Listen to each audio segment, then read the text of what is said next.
Assalamualaikum warahmatullahi wabarakatuh. Salam sejahtera untuk kita semuanya. Om Swastiastu, Namo Buddhaya, salam kebajikan dan semua makhluk yang ada di bumi berbahagia. Salam sehat berkelimpahan, sugih bareng, happy bareng, Nusantara Jaya.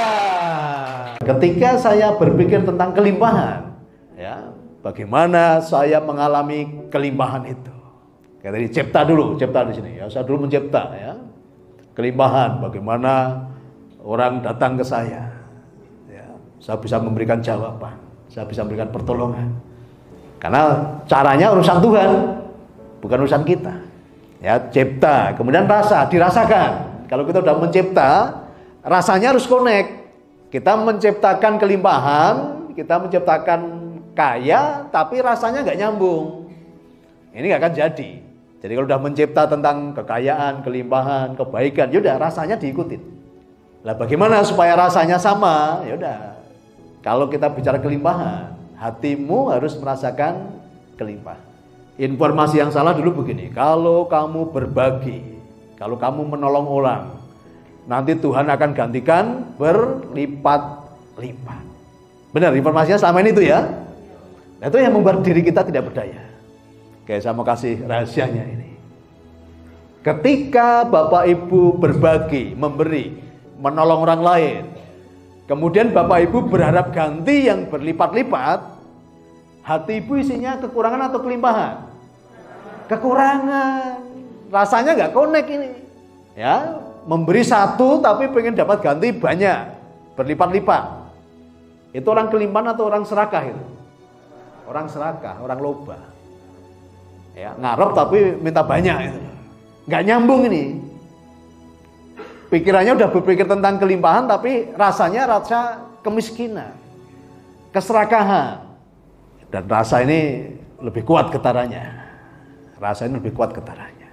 Makanya saya melakukan dan saya mengajarkan bahwa ketika Bapak Ibu berbagi, bukan dalam rangka supaya dapat ganti berlipat-lipat. Bahkan apapun yang saya lakukan, saya tidak pernah berharap balasan dari siapapun. Apa yang saya lakukan adalah sebagai bentuk ucapan syukur. Yang sering mengucap syukur itu orang kaya atau orang miskin? Orang kaya. Maka saya melakukan semuanya ini sebagai bentuk ucapan syukur. Saya tidak pernah berharap balasan dari siapapun. Ya, orang mau terima kasih, silahkan, enggak juga enggak apa-apa. Saya tidak pernah berharap balasan dari siapapun.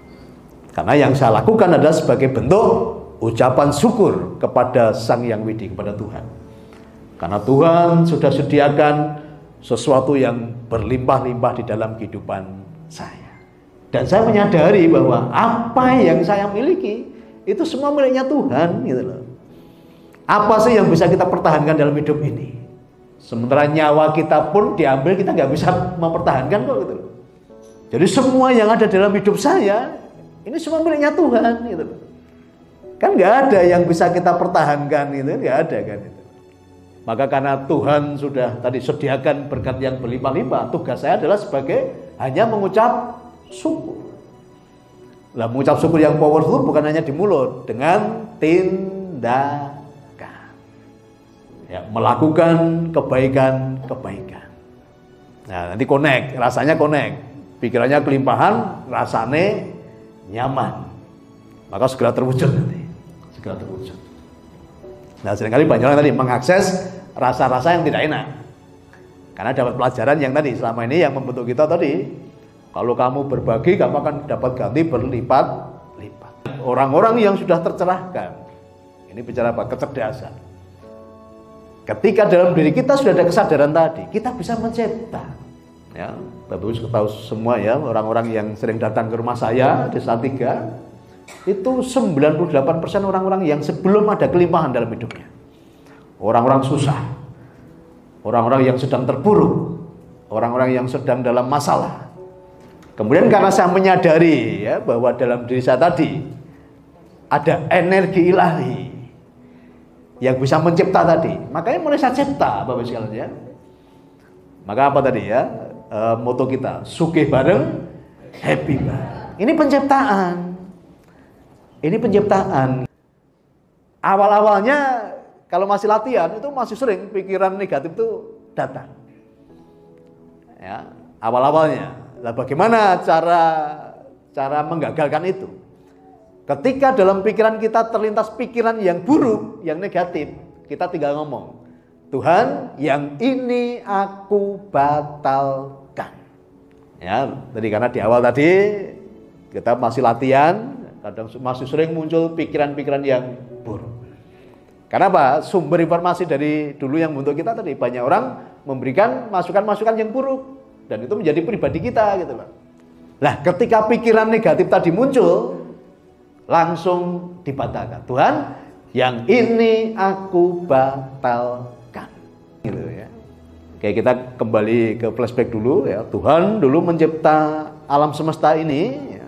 Dunia ini belum ada menjadi ada. Tuhan mencipta dengan apa? Dengan firman atau sabda ya, sabda. Maka ketika kita menyadari bahwa dalam diri kita ada Tuhan, ingat, setiap kata-kata yang keluar dari dalam mulut kita itu ada kuasa penciptaannya. Ya, kalau udah ketemu tadi ya, ketemu jati diri tadi, diingat-ingat, semua kata-kata yang keluar dari mulut kita itu ada energi penciptaannya. Maka harus hati-hati. Kalau sudah sadar siapa diri kita tadi, harus hati-hati dengan perkataan kita ini, karena kita punya kuasa itu. Apa yang baik, apa yang benar, apa yang membahagiakan, apa yang membuat kehidupan menjadi bermanfaat, itu yang harus kita bayangkan gitu loh. Nah, ini ciptanya dimulai dari situ ya, cipta, mencipta, membayangkan. Oke, saya kasih contoh ya, bahwa semua yang ada di dunia ini dari tidak ada menjadi ada, itu kan ada yang mencipta. Mencipta di mana? Melalui imajinasi. Nah, seringkali kita mencipta tapi masih mikir kayak, wah, kok kondi ya? Nanti dari mana ya? Oh, gagal penciptaannya. Itu urusan semesta. Apapun yang kita cipta itu terjadi. Ya, dari tidak ada menjadi ada. Pagi hari ini, apapun yang belum ada dalam kehidupan Bapak Ibu, ayo kita cipta sekarang. Apapun yang Anda inginkan. Nah, cara nyiptanya bagaimana? Ya. Jadi apapun yang Bapak Ibu inginkan, cipta dulu dalam pikiran. Alam imajinasi namanya. Oke, kalau pengen kaya, bayangkan bagaimana kehidupan orang kaya. Kalau pengen berkelimpahan, bayangkan bagaimana kita ini berkelimpahan. Ingat-ingat, itu penciptaan awal itu loh. Kalau yang Anda bayangkan ini buruk, keburukan, ingat-ingat, itu adalah penciptaan awal. Jadi kalau kehidupanmu banyak mengalami hal yang tidak baik, kenapa? Penciptaan awalnya sudah tidak baik. Banyak orang membayangkan hal-hal yang buruk. Lah, saya nggak pernah Bapak sekalian yang membayangkan yang buruk. Saya bayangkan hal yang baik.